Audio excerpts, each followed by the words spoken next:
Hello, this is Romanosky from Calgary, Canada, shooting from the Lugnuts facility. And the car we have in front of us here is a 2008 BMW 535 Xi Touring. So the 535 is the mid trim level. I'm sure the people watching this video know the BMWs.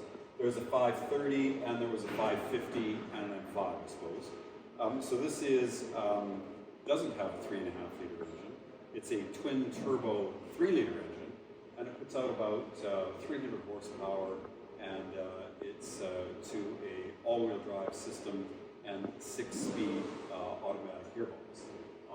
So the X is all-wheel drive in XI, and the Touring is the BMW speak for Wagon. So I think I'm going to start this one with the history of the car, how I came to acquire it, and so forth. This car was sold new in Calgary.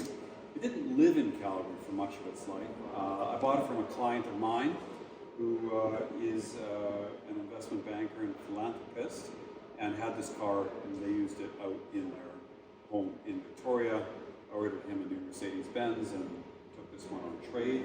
It's become my personal car, and I've been driving my kids around in it for the last few months. Okay, but I have too many cars myself. The key things that people are going to want to know about, I think, 5 Series, and any car, is accident damage and paintwork, so we can go through that. Also, the servicing of the car and what's been done. They're complicated cars. They require specialist care. If neglected, they can cost a lot of money to put right, and they're not that expensive to buy. So the sort of ratio between purchase price and deferred maintenance can be very unfavorable if you get the wrong car. Okay, so this car has 112,000 kilometers on it. I put, I think, 2,500 kilometers on it. I think I got it in Victoria with 109. The previous owner to me, who's had the car for the last 10 years or so, wasn't really a car guy, didn't really keep any of his maintenance records, you know, when the car told, because it's got a diagnostic system that says to come in for brakes and engine oil and so on, so he just waited for the car to tell him to bring it in, and he brought it in. Okay. About a year ago, he brought it into a specialist in Victoria, and it got new turbos, 2 new turbos, and it was a $9,000 bill, which he paid. The job wasn't done that well, and so when I got the car, which was earlier in 2024, it leaked quite badly. And when that guy put the car back together, there were some misfitting O-rings and some other issues that he had when he replaced the turbos. It's a big job to get in there, and everything's really tightly packed. So when I got the car, it had this oil leak, and we had to really dismantle the whole exhaust system, turbocharger system. It's very tight in there, and we had to go through and we replaced all the fasteners and all the O-rings.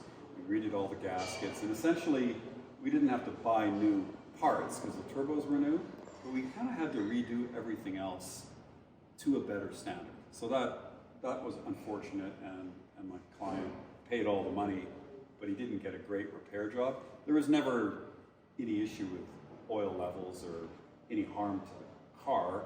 It just leaked, okay? And the under tray, you know, had a lot of oil in it. I think he only ever replaced 1 liter of oil, so it never leaked enough to do any damage, but it leaked enough to make a big mess of the under tray. So when I brought the car in, we packaged that. I don't have the records for it, but the maintenance records are stored in the key for BMWs of this vintage and on board. And so I got the dealership to print out the key, and basically it just got an oil change every year for its whole history. So there were no big gaps. Even with COVID, it got a change every year. So that was at least comforting. And then, even though it said everything was okay, we had all the fluids replaced. So we did the transmission, which isn't just draining the fluid, there's a filter, you have to take the pan off, you have to clean everything up. We did the transmission, the transfer case, we did the engine oil, we did the brake fluid and coolant. So we did every fluid in the car, and actually that takes a while in this car, and that was an expensive bill. So I have, at our cost, $5,000 to redo the turbo installation and to completely go through the car and replace all the fluids, in addition to the $9,000 that was spent a year ago, and I think about 6 of that was turbos. So really, you know, this car has really had, you don't want to count that twice, but a good $11,000 or $12,000 worth of recent maintenance on the car. The remaining issues with the car, because I haven't got to everything yet, I'm kind of getting the stuff as I drive it. We have a TPMS light on, and I think we just changed for the summer wheels, and I think it may go away. It was on with the winter wheel and tire setup, and I don't believe those have TPMS sensors in them, so there is an issue there. We have an issue with the daytime running light on this side of the car and this little halo, which should go on when the car is running, and it doesn't. So there's a problem with this light unit. And I suppose it could be a fuse. I haven't really looked into it that carefully, but probably not. It probably needs a new light unit.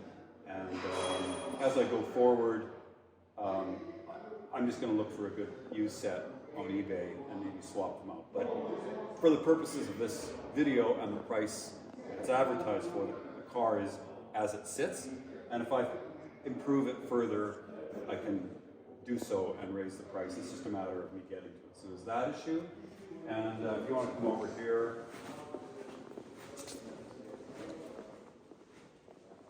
this tailgate doesn't work brilliantly because it stops there and it should go up all the way, and I can push it up all the way and it'll stay, but it's just not quite working properly, and it does. And there it goes.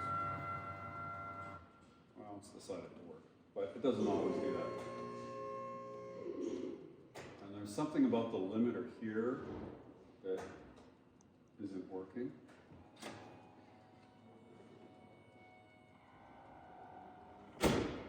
Anyway, so it kind of half works, but it's a little bit annoying. So I haven't got to that either. Okay, so it's on the OEM 17 Summers. The tires are old. I don't know, they're 10 years old or something, or maybe even more than that. I guess everybody's going to ask me for date codes. Looks like they're to 50th month of 07, so they're 15 years old. So the tires, they're fine, and they're not cracked, but they should be replaced. Let me just go pick out some cosmetic imperfections, and then we'll do the paint meter of the car. So walking around the car, we have a little bit of a scrape here, and you can zoom in on that, a little bit marked up. I don't see any real door dings. There's a couple little marks here, if you want to pick those up. On the trailing edge of the door, it's pretty good. There's a couple little marks. I don't know if you can pick that up. Again, this is original paint. Okay. Rear door. Again, it's got a couple little marks, very tiny. Rear driver's looks good. The bumper cover, we've got a little bit of a scuff here on this corner, but the plastic clips that hold the bumper cover in place aren't damaged, so it was just a light scuff. For the tailgate, which can lead a pretty hard life on a wagon, we can see some marks and scuffing on the tailgate, on the top of the bumper which you kind of expect with a station wagon. And around this side, we have another little slight mark there, and the odd couple marks. I don't see any door dings. Oh wait, I'm missing one here. So my client parked at a golf course, and let's just see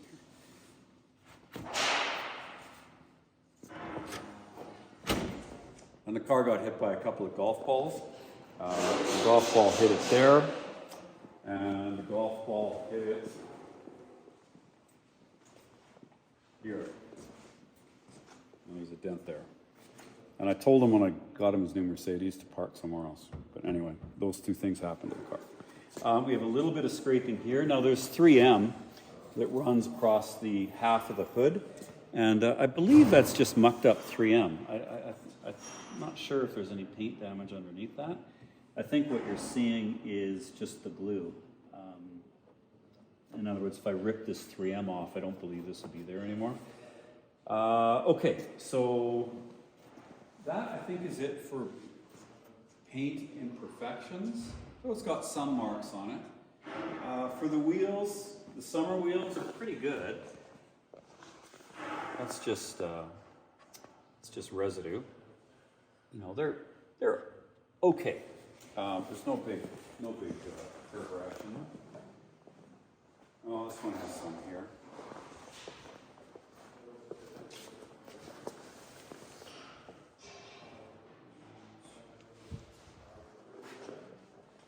That wheel.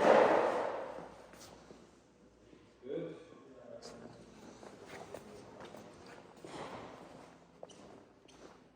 And that wheel's good.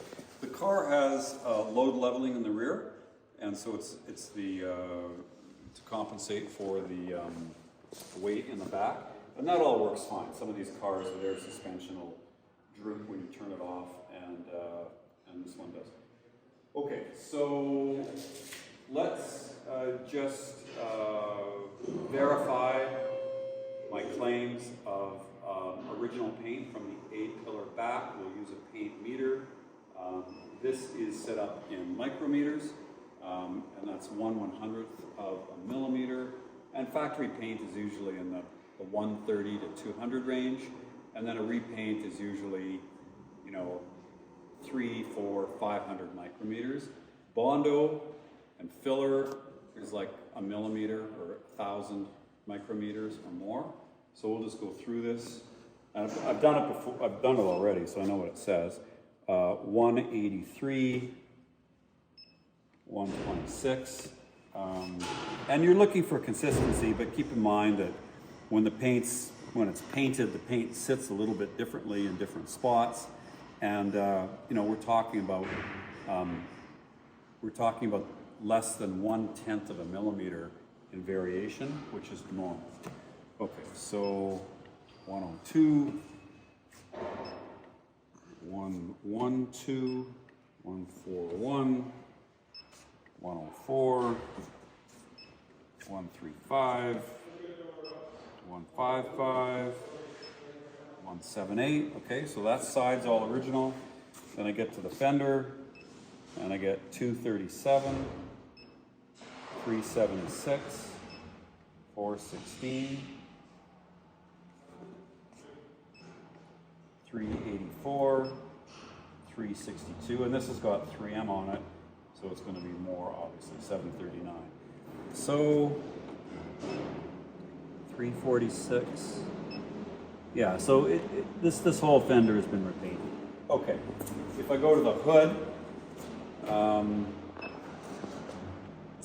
298, 325, 313, and also you see the NF, that's non-ferrous, that means it's aluminum, and same with the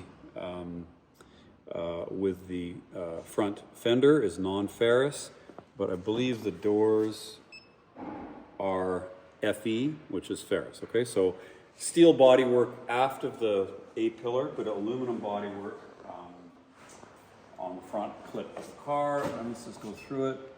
285, 400, 455. I won't do the 3M. So we know that it's 308, 343, 340. Let's go over here.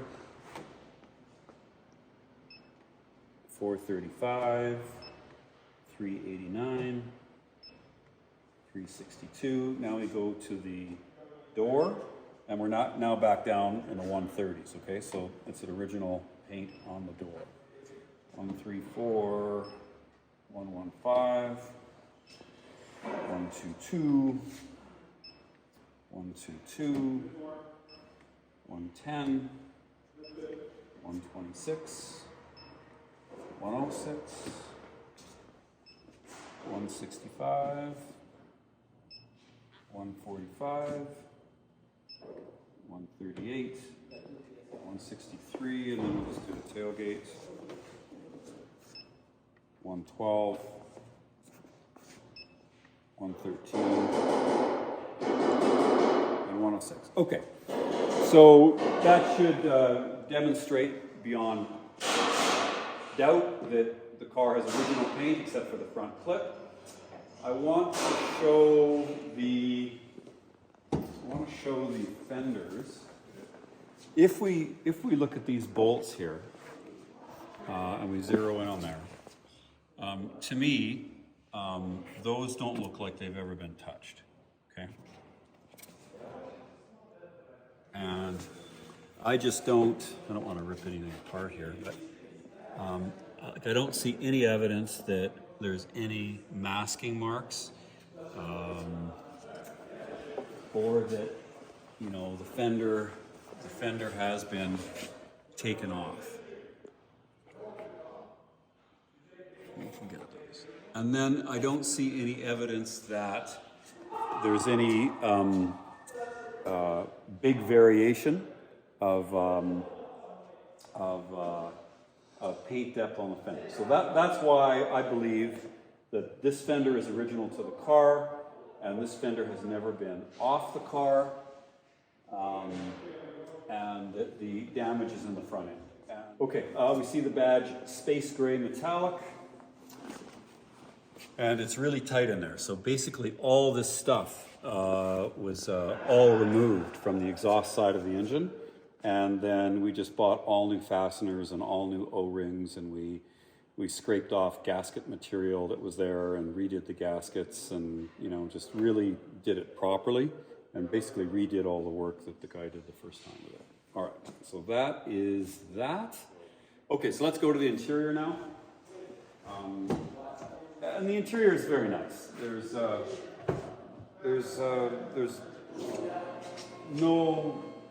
I mean, there's just a little bit of scuffing on the sill. The leather has held up really well. There's no damage to the door cards from ingress and egress. The carpets are in good shape. The wood isn't scratched up. The wood's still dark. It's not faded. There's very, very little wear on the seats. This is very tough leather, and it's still supple. The interior in the car looks great. I find it, you know, almost impossible to fault, and or impossible to fault. The interior looks good. Heated seats in the rear. We have the roller blind, or the sunshades in the rear.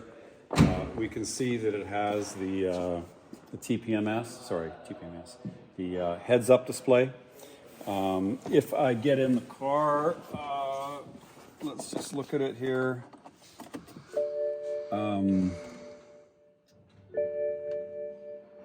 So we've got 112,610 kilometers on, what is it, the 13th or 14th of April? 13th of April.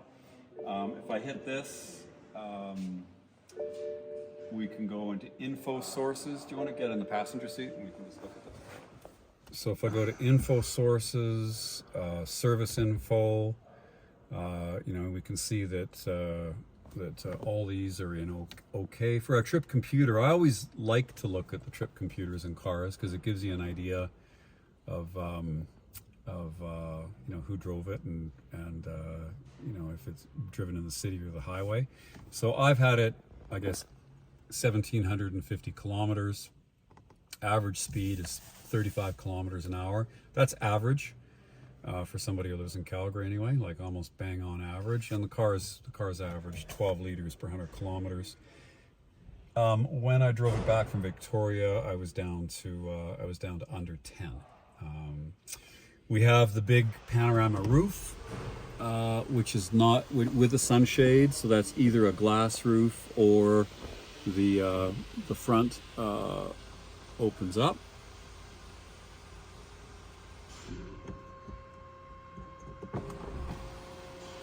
Like so. All that works fine.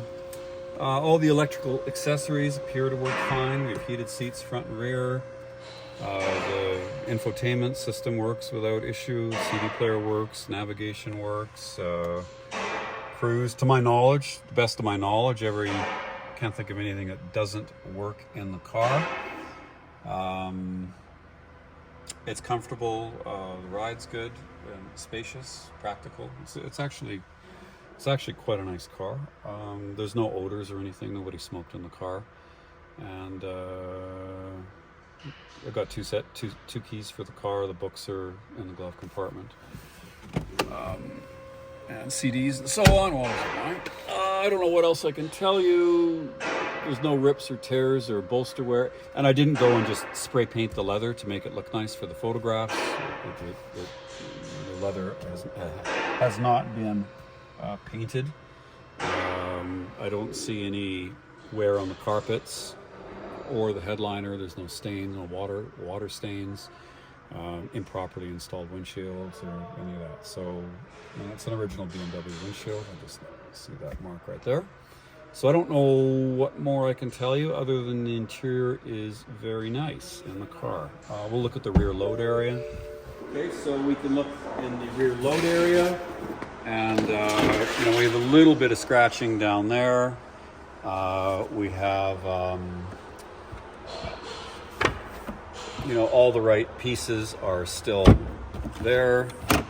We've got booster cables, which I've never had to use. We've got the wheel lock. Under here, we've got all the spare tire and all the correct parts.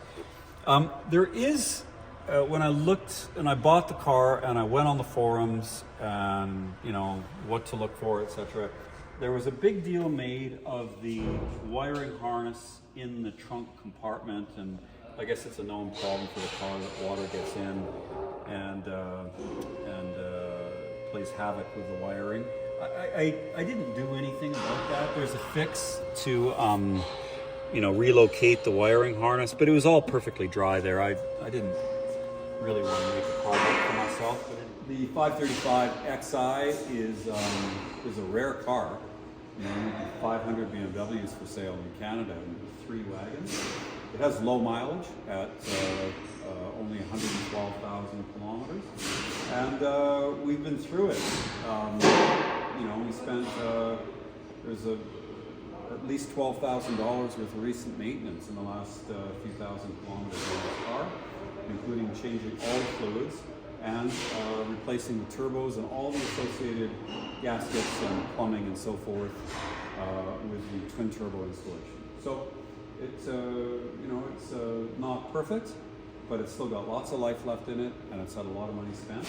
And it's rare to have, wagons are rare in North America. Everybody wants SUVs, so I think it's a good car, a good opportunity for. So, thank you very much, Romanosky from Calgary, Canada.